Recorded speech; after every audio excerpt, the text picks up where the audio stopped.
Hi, my name is Sharon Jeffers, and this is my new life story.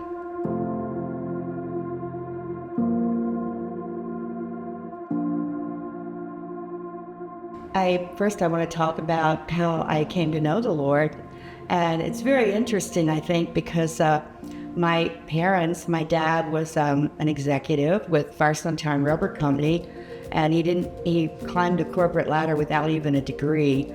He went and he really wanted his kids to have education. It was very important to him, but we were always dropped off at the Sunday school. Our parents didn't go with us. My brother and I would be dropped off at Sunday school. And I wanted to talk a little bit about the importance of mentors. Can you imagine a little lady about 75 years old teaching high school Sunday school? Mrs. Alvin Kidd had about 12 of us, and she was so dedicated to each of us. And I can't even tell you the way we felt accepted and loved, and it was just miraculous. So finally, I called her out. I said, Mrs. Kidd, I'm ready to give my life to the Lord. And she was so delighted.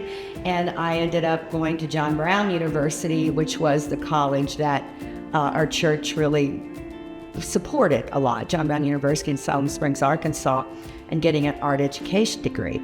And just, she was always there for me. Mentoring is so important. If you don't have parents that are very dedicated to the Lord and aren't there for you all the time, you can get a mentor, somebody that will be there for you and pray for you and be committed to you and to love you. And I've been very fortunate to have 3 people in my life that did that.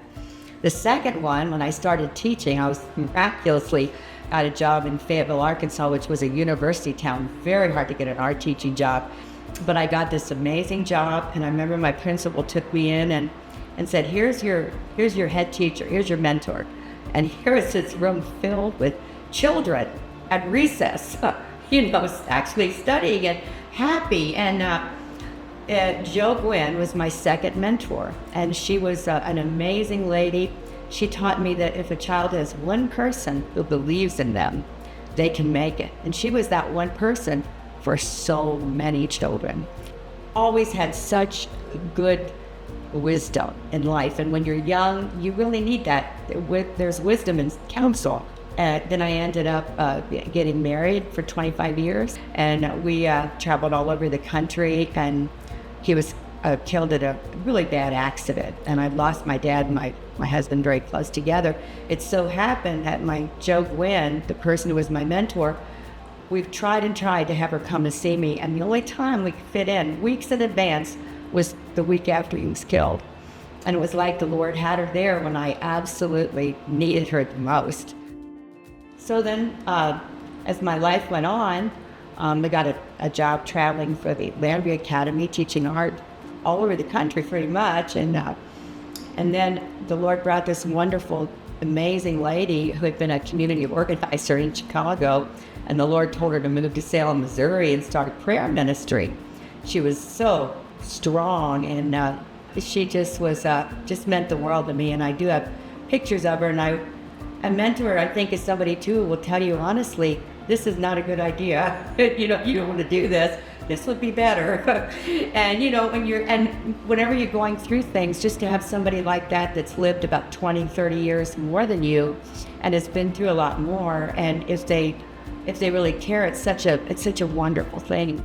I met my wonderful husband, Jane Manifold, which I was very emotional, thankful to be here, because I probably wouldn't be here if it wasn't, of course, for him. But now the Lord's given me a husband again, which is really terrific. I'm very fortunate, and I hope to be able to mentor some young people the way that I have been so blessed with mentors. And this is the perfect church.